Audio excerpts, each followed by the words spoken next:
Introduction aux forces. Vous trouverez la théorie dans votre cahier aux pages 122 et 123, ainsi qu'aux pages 132 et 133. Vous trouverez aussi vos exercices dans le même cahier à la page 124 et aux pages 134 à 139. On définit une force comme étant une poussée ou une traction qui peut modifier l'état de mouvement d'un objet. Elle peut soit le mettre en mouvement, soit l'accélérer. Elle peut le ralentir, l'arrêter ou le dévier. La force s'exprime habituellement en newton. Dépendant des propriétés mécaniques d'un objet, une force appliquée sur une partie de ce dernier peut soit provoquer une résistance, soit faire une déformation, ou même provoquer une rupture. Nous représentons les forces par des vecteurs. Dans ce cas-ci, on pourrait représenter la force de poussée de notre personnage. Ainsi, la force gravitationnelle attirant la caisse au sol de cette façon, et la force de résistance du sol, dans ce cas-ci, ce qu'on nommera la normale, sens contraire de notre force gravitationnelle. Pour ajouter ici, nous pourrions aussi considérer la force de résistance du sol, autrement dit la friction de la caisse sur le sol. À titre d'exemple, nous pourrions considérer une personne qui se suspend au plafond. Dans ce cas en particulier, nous pourrions considérer la force gravitationnelle qui attire notre personne vers le sol, la tension dans son bras gauche, ainsi que la tension dans son bras droit. Afin de faciliter l'étude des cas, nous utiliserons ce qu'on appelle un diagramme de corps libre, qui consiste essentiellement à venir placer nos vecteurs sur un plan cartésien et d'éliminer tout le superflu du dessin. Dans le cas de notre personne qui se suspend, nous retrouverions la tension de notre bras gauche, la tension du bras droit, ainsi que la force gravitationnelle qui s'exerce sur notre individu. Afin de faciliter l'étude, nous pouvons aussi ajouter les angles correspondant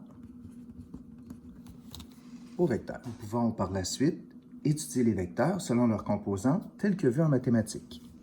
Si on veut représenter le vecteur de notre bras gauche, nous pourrons le représenter en X et en Y.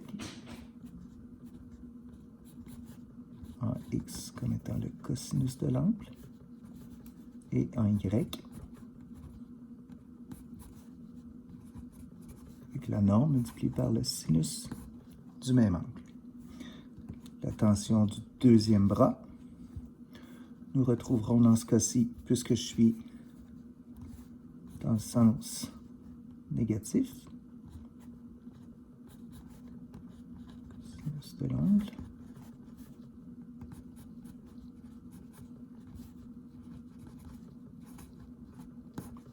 et pour représenter la force gravitationnelle, en X, on n'a pas de composante, et la composante est au complet en Y. Vous remarquerez que dans cet exemple, j'utilise toujours un angle plus petit que 90 degrés. Vous pourriez faire comme en mathématiques et utiliser les angles complets. De cette façon, je trouve plus facile de représenter nos vecteurs, du moins de représenter les composantes en ayant directement leur signe, ce qui nous indique tout de suite dans quel cadran ils se retrouvent. Autre élément à considérer, vous remarquerez que j'utilise toujours les angles à partir de l'axe des X. De cette façon, nous nous retrouverons toujours en ayant dans notre composante en x le cosinus et dans notre composante en y le sinus. Dans le cas d'un plan incliné, afin de se faciliter la tâche, nous utiliserons notre diagramme de corps libre de manière parallèle au mouvement.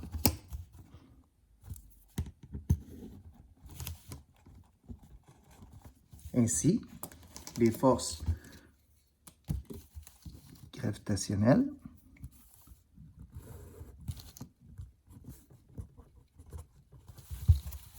de friction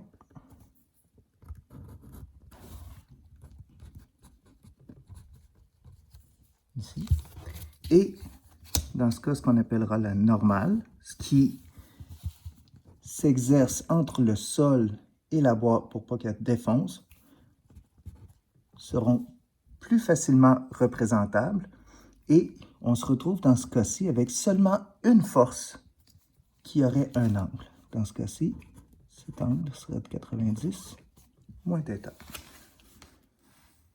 De cette manière encore, nous pouvons représenter nos trois vecteurs.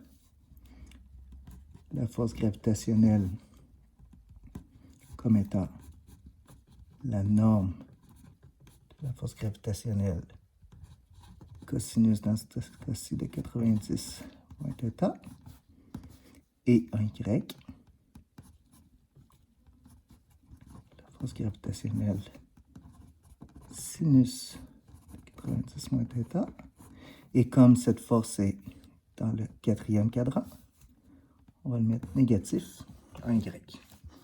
Nous avons ce que j'ai nommé la normale, qu'on retrouve au complet en y, ce qui fait qu'en x, nous avons 0 et la normale en y. De la même manière, la force de friction que nous avions représentée est au complet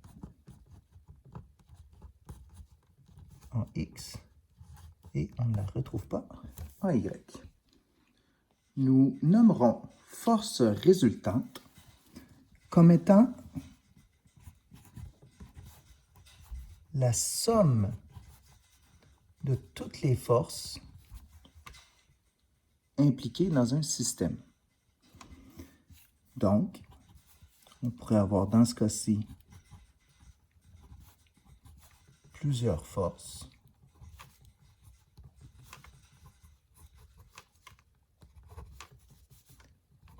que nous additionnons et la somme de toutes ces forces-là, c'est elle que nous allons nommer la force résultante. Dans le cas d'une force équilibrante, nous allons considérer la force équilibrante comme l'inverse d'une force résultante. Autrement dit, c'est la force, comme le nom l'indique, qui équilibrera la résultante. Autrement dit, si on additionne l'équilibrante plus la résultante, nous aurons une somme de 0. Par exemple, prenons les trois vecteurs de force suivants, soit F1, F2 et F3. Les composantes de nos trois forces sont respectivement 4 N en X, 1 en Y pour la force 1, moins 3 N en X, 3 N en Y pour la force 2, et moins 5 N en X et moins 4 N en Y pour la force. Pour trouver la résultante, nous allons faire la somme de nos forces. Par trouver la composante en X de la résultante. Donc, nous allons faire la somme des forces en X.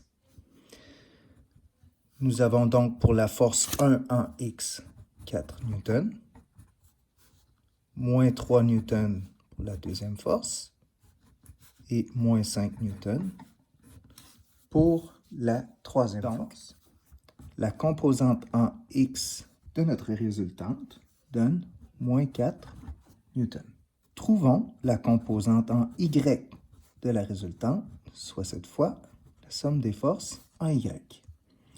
Nous avons donc 1 N plus 3 N plus moins 4 N.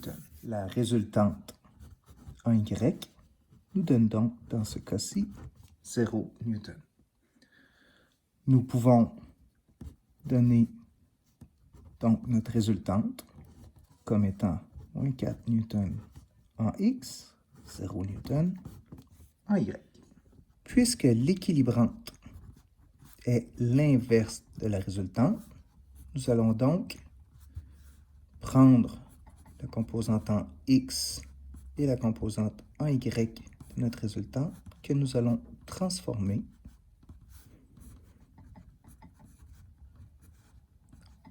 en leur inverse. Autrement dit, l'équilibrante du numéro nous donnerait 4 Newton, 0 Newton en Y. Nous pouvons donc observer que la résultante est la somme de nos trois forces, donc c'est le vecteur bleu que nous avons ici, et l'équilibrante, l'inverse de cette résultante, ce qui fait que nous nous retrouvons de l'autre côté. Remarquez que la somme de la résultante plus l'équilibrante donne 0, ce qui veut dire que l'équilibrante annule notre résultante.